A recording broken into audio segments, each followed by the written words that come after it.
दोस्तों, सोमालीलैंड एक Muslim country, हालांकि ऑफिशियली रूप से ये मुस्लिम कंट्री नहीं है। नहीं, ऐसा नहीं है कि यहाँ पर मुसलमान नहीं रहते। 99.9% लोग यहाँ पर इस्लाम धर्म को मानते हैं, लेकिन वर्ल्ड लेवल पर इस देश को अभी देश होने का दर्जा नहीं मिला है।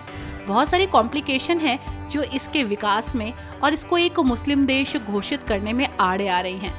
वो कौन सी बातें हैं जो इस देश से जुड़ी है, हालांकि क्यों इस देश को नया मुस्लिम देश बनाने की कवायद शुरू हुई, और वो कौन कौन सी बाधाएं हैं जो इसको मान्यता दिलाने में अटकलें डाल रही हैं, कौन सी कॉन्स्पिरेसी है जो इस देश के खिलाफ चल रही है, बताएंगे आपको हर एक बात। तो चलिए चलते हैं एक ऐसे देश की सैर पर जो नया मुस्लिम देश बना है। नमस्कार दोस्तों, आप सभी का बहुत बहुत स्वागत है हमारे यूट्यूब चैनल ट्रेवल इन्फॉर्मेशन पर। दोस्तों, ये है सोमालीलैंड।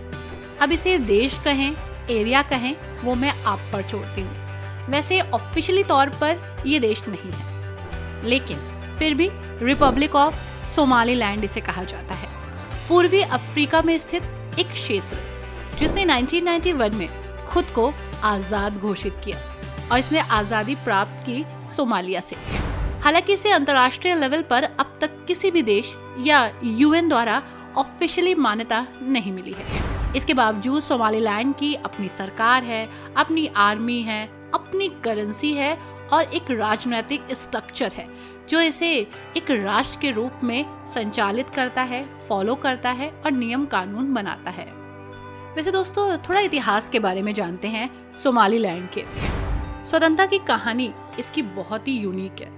19वीं शताब्दी की बात करें तो अफ्रीका का उपनिवेशीकरण यानी कि कॉलोनाइजेशन हुआ था, जिसमें सोमालीलैंड ब्रिटिश उपनिवेश बना, जबकि बाकी सोमालिया इतावली उपनिवेश बना और उसके कंट्रोल में आ गया।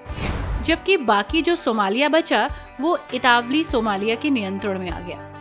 ब्रिटिश सोमालीलैंड को अलग एडमिनिस्ट्रेशन मिला, उसकी एक अलग पहचान मिली उसे, जबकि इटली ने अपने इलाके को अलग तरीके से विकसित करना शुरू किया। 26 जून 1960 को ब्रिटिश सोमालीलैंड आजाद हुआ और कुछ दिनों तक एक स्वतंत्र देश भी रहा। 1 जुलाई 1960 को इसे इतावली सोमालिया के साथ मिला दिया गया, जिससे एक नया देश सोमालिया बन गया। हालांकि ये जो विलय था वो बहुत जल्दबाजी में हुआ था।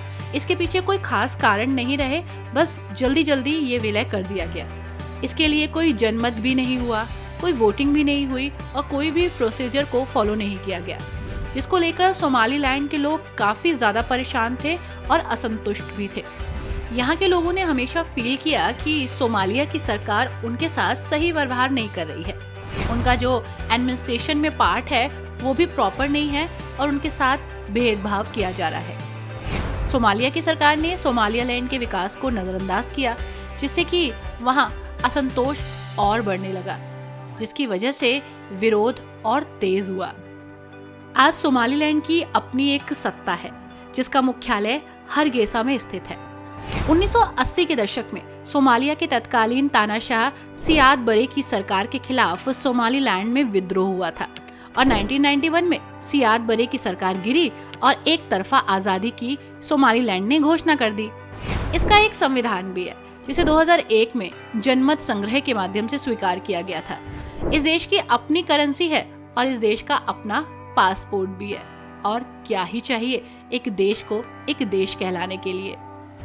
वैसे दोस्तों, सोमालीलैंड एक इस्लामिक देश है जहाँ 99% से ज्यादा आबादी मुस्लिम है। शरीयत कानून के अनुसार शासन होता है, न्याय प्रणाली है, इस्लामिक कानूनों पर आधार से न्यायपालिका चलती है। इस्लामी संस्कृति बहुत मजबूत है। हर शहर और गांव में मस्जिदें हैं। शराब, ड्रग्स और नशीले पदार्थों पर बैन है। महिलाओं पर भी इस्लामी नियम लागू होते हैं। हिजाब और अन्य इस्लामी परिधान वो पहनती हैं। नियम कानूनों में रहती हैं। कुछ बंदिशें हैं जिसका विरोध यहाँ कभी नहीं हुआ। वैसे सोमालीलैंड को अंतर्राष्ट्रीय स्तर पर मान्यता नहीं मिली है, इसलिए इसे आर्थिक रूप से कई कठिनाइयों का सामना तो करना ही पड़ता है। एग्रीकल्चर, पशुपालन, साथ ही मत्स्य पालन, सब कुछ यहाँ पर निर्भर करता है इसकी इकोनॉमी पर, लेकिन इकोनॉमी स्ट्रॉन्ग नहीं हो पा रही। यहाँ के युवाओं का एक बड़ा वर्ग है जो कि अनएम्प्लॉयड है, लोगों को बाहर नौकरी नहीं मिलती, अपने ही शहर में अपने ही देश में रहकर वो खुद के लिए काम करते हैं लेकिन बाहर निकलकर काम नहीं कर पा रहे हैं। हालांकि इंटरनेशनल हेल्प या एड भी इन्हें नहीं मिलती है। सवाल ये उठता है कि क्या सोमालीलैंड को एक आज़ाद देश के रूप में कभी मान्यता मिलेगी, और अगर मान्यता नहीं मिली है तो उसके अपने क्या कारण हैं। दरअसल अब तक कोई भी देश सोमालीलैंड को ऑफिशियल रूप से आज़ाद राष्ट्र के रूप में मान्यता नहीं दे पाया है।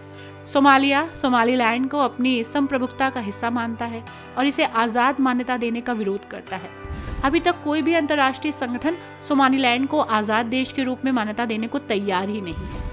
आर्थिक और राजनीतिक हालात सुधारना चाहता है सोमालियालैंड, और ये तब तक नहीं होगा जब तक इसे एक आज़ाद देश घोषित नहीं किया जाएगा। वैसे अगर देखें तो सोमालीलैंड में इस्लामिक संस्कृति को अधिक शांतिपूर्ण और संगठित तरीके से अपनाया गया। यहाँ शांति बहुत है, आतंकवादी समूह निष्क्रिय हैं, बिल्कुल एक्टिव नहीं है, कट्टरपंथी है नहीं, शरीयत कानून का पालन कानूनी रूप से होता है, आतंकवादी विचारधारा से ये देश बिल्कुल भी प्रभावित नहीं है। तो वहीं दूसरी तरफ सोमालिया को देखें तो अल शबाब नामक आतंकवादी संगठन यहाँ सक्रिय है जो इस्लाम का एक कट्टरपंथी संस्करण लागू करना चाहता है। अल शबाब सोमालिया में शरीयत को अपनी कठोर व्याख्या के अनुसार लागू करने की कोशिश कर रहा है, जिसकी वजह से देश में अशांति है। हालांकि सरकार धार्मिक रूप से उतनी स्थिर सोमालिया में नहीं है जितनी स्थित इस देश में है। आतंकी हमले, गृह युद्ध और अस्थिरता इस देश में बहुत ज्यादा देखी जाती है, लेकिन सोमालीलैंड में शांति है और स्थिरता है। आज 30 साल से ज्यादा का समय बीत चुका है दोस्तों, इसे अंतर्राष्ट्रीय मान्यता नहीं मिली।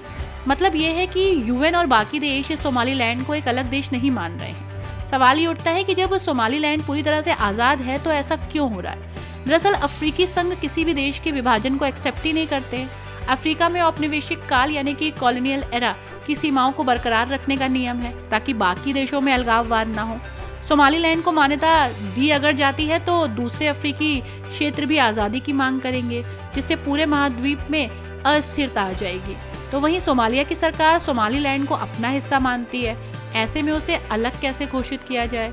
वहीं सोमालिया का मानना है कि अगर सोमालीलैंड को मान्यता मिली तो बाकी हिस्से भी बिखर सकते हैं। अमेरिका, यूरोप और बाकी बड़े देश सोमालिया को कमजोर नहीं करना चाहते, इसलिए इस लड़ाई में नहीं कूद रहे। तो वहीं दूसरी तरफ सोमालीलैंड की मान्यता मिलने से अफ्रीका में नए विवाद हो सकते हैं और पश्चिमी देशों को अस्थिरता का सामना भी करना पड़ता है। तो वहीं यूएन भी इस मामले में कुछ खास दिलचस्पी नहीं ले रहा है, हालांकि वो सोमालिया के पक्ष में खड़ा है ताकि क्षेत्र में शांति रहे। अब सवाल ये उठता है कि सोमालीलैंड को मान्यता अगर मिलती है तो भविष्य कैसा होगा, और क्या भविष्य में सोमालीलैंड को मान्यता मिलेगी।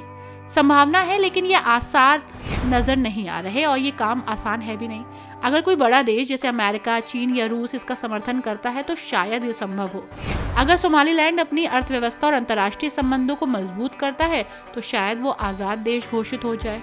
तो वहीं सोमालिया खुद ही अगर सोमालीलैंड को आज़ादी देने के लिए सहमत हो जाता है तो इसे जल्दी मान्यता मिल सकती है, लेकिन ये बहुत सारी कंडीशंस है जिनका पूरा होना तो मुझे बहुत मुश्किल लग रहा है, क्योंकि इसमें यूएन बिल्कुल भी इंटरेस्टेड नहीं है। आई होप दोस्तों आपको ये अलग हट के जो इन्फॉर्मेशन मिली है आज पसंद आई होगी। वीडियो कैसी लगी हमें ज़रूर बताइएगा। वीडियो को लाइक एंड शेयर कीजिएगा। Thanks for watching. Bye bye and take care.